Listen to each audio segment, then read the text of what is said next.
komoditas yang diusahakan itu apa? Untuk komoditasnya lebih ke horti sayur. Jadi segala jenis sayur ada di sini. Untuk sayur daun aja. Oh iya. Untuk tujuan dari usaha ini itu apa? Untuk saat ini sih lebih ke meningkatkan pemasukan pendapatan. Bagaimana latar belakang terciptanya usaha tersebut? Awalnya itu ada orang yang mau menyewakan sawahnya, nyari orang, kebetulan ada modal jadi ya saya sewa gitu. Usaha tersebut itu mulai didirikan kapan? Kurang lebih setahun yang lalu, sekitar bulan Agustus. Yang terlibat dalam usaha itu siapa saja? Untuk yang terlibat lebih ke keluarga sendiri. Jadi ini termasuk milik usaha sendiri. Oh iya, usaha sendiri. Untuk struktur kepengurusannya ada apa tidak? Untuk struktur tidak ada sih lebih. Jumlah tenaga kerja. Walau untuk jumlah tenaga kerja berapa ya? Karena nggak ada struktur ya macam-macam. Kadang ada ya cuma 3 orang, ada yang antara 5 orang, macam-macam. Untuk usahanya ini tuh termasuk skala kecil, menengah atau besar? Masih skala kecil ya. Jenis bahan bakunya itu apa saja? Kalau untuk bahan bakunya itu ada dari bibit atau benih, ada pupuknya dan juga ada pestisidanya. Itu dapat asalnya itu dari mana? Kalau untuk benih itu awalnya beli, tapi dulu sudah. Habis itu produksi sendiri. Oh, iya. Kalau untuk pupuk itu beli di toko pertanian. Kalau untuk insektisida atau pestisidanya itu sama di toko pertanian. Karakteristik dari bahan bakunya itu gimana? Untuk karakteristik, nah yang pertama ini kan pakai benih. Nah, untuk benihnya ini biasanya bernas atau berisi, kemudian juga tercampur sama kotoran lain kayak daun, kayak kerikil, kemudian juga dia hanya memiliki daya tumbuh yang tinggi dan tidak terserang sama penyakit. Apa ada kendala dalam penyediaan bahan baku tersebut? Nah, kalau untuk benih nggak ada kendalanya ya, cuman kalau untuk pupuk ini biasanya ada, paling nggak langka sama harganya yang cukup mahal. Itu solusinya bagaimana, Mas? Kalau untuk solusi yang pernah dilakukan untuk saat ini itu menggunakan pupuk tambahan lebih ke organik. Itu lebih kayak abu tumang. Untuk lama waktu antara pesan sama barang datang itu berapa lama? Kalau untuk waktu pemesanan itu langsung biasanya datang ke toko pertanian itu biasanya langsung dapat. Cara memperoleh bahan bakunya itu jadi dari toko ya? Dari toko. Untuk pupuk sama pestisida itu dari toko. Untuk teknik penyimpanan bahan bakunya sendiri itu gimana? Kalau saya lebih ke taruh dalam toples, nanti ditaruh di tempat yang kering. Bagaimana bentuk output yang dihasilkan dari usaha? Untuk output, Iya.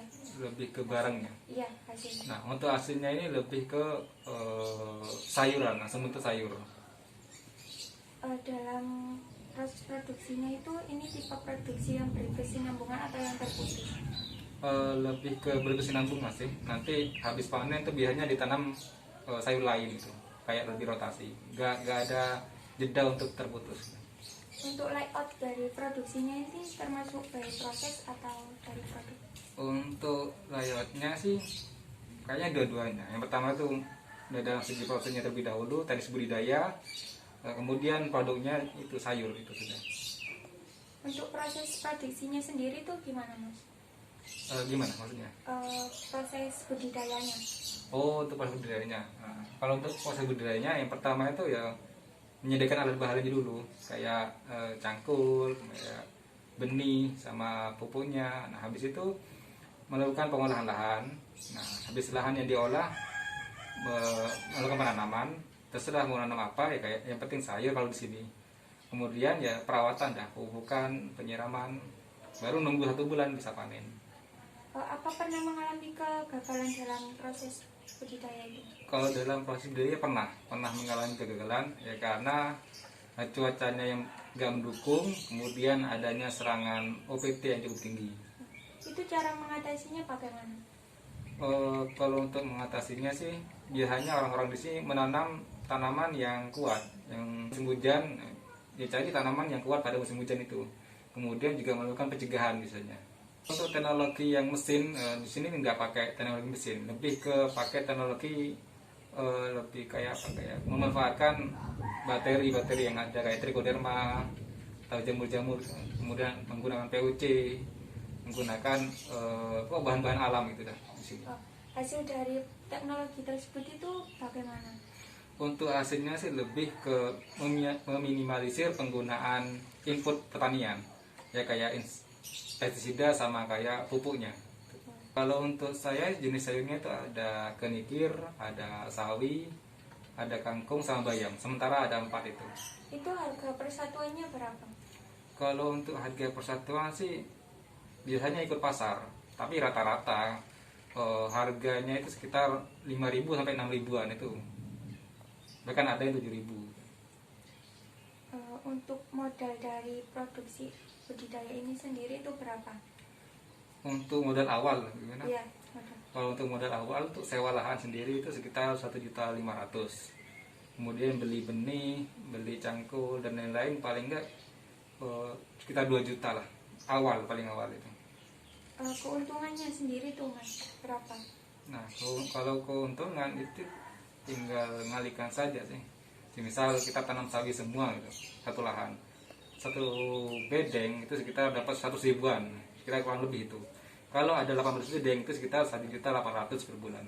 Kalau harganya normal antara 5.000 6.000 gitu.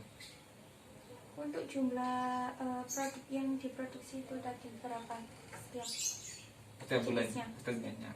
Karena di sawah itu nggak hanya satu jenis sayuran, melainkan berbagai jenis sayuran. Itu biasanya dibagi-bagi. Ada yang sawi itu sekitar 5 bedeng, ada bayam 4 bedeng, pokoknya dibagi-bagi. Untuk penerimaannya itu berapa ya Mas? Penerimaan Penerimaan itu ya pendapatan kotor. kalau untuk pendapatan kotor kurang lebih 1.500.000 sih, rata-rata itu. Kalau harganya normal. Untuk sistem pemasarannya sendiri tuh bagaimana? Kalau untuk pemasaran sendiri di sini masih nitip ke tengkulak, masih nitip.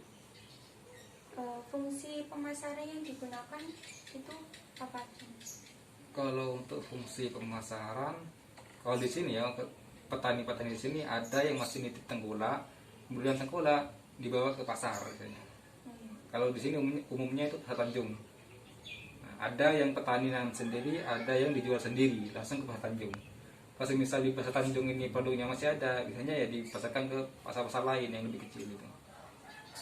Cara menetapkan harga produknya sendiri itu bagaimana? Kalau untuk cara menentukan harga, biasanya petani-petani di sini itu nanya ke petani yang lain. Misalnya datang ke pasar, nanya ke pedagang yang lain harganya berapa, ya udah itu harganya pasti. Strategi yang digunakan dalam pemasaran itu gimana? Untuk strateginya sih, kalau di sini yaitu yang pertama ada petani yang masih nitip ke tengkulak, ada yang langsung dijual gitu. Untuk kendala dalam pemasarannya itu sendiri gimana? Untuk kendala sih untuk saat ini ya karena harganya aja yang kurang bersahabat dengan petani. Harganya murah. Cara mengatasinya itu gimana? Nah, harga murah kan kalau di pasar Tanjung ditentukan karena jumlah produknya yang banyak di sana. Nah, untuk pencegahannya biasanya petani-petani di sini tuh melihat atau menganalisis nanti ke depan ini barang apa yang paling banyak. Jadi misal sudah diketahui barang ini paling banyak, maka dia akan nanam tanaman yang lain.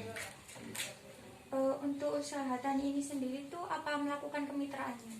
Untuk kemitraan di sini tidak ada. Kebanyakan petani-petani di sini masih individu. Itu saja Mas dari saya. Terima kasih sudah meluangkan waktunya.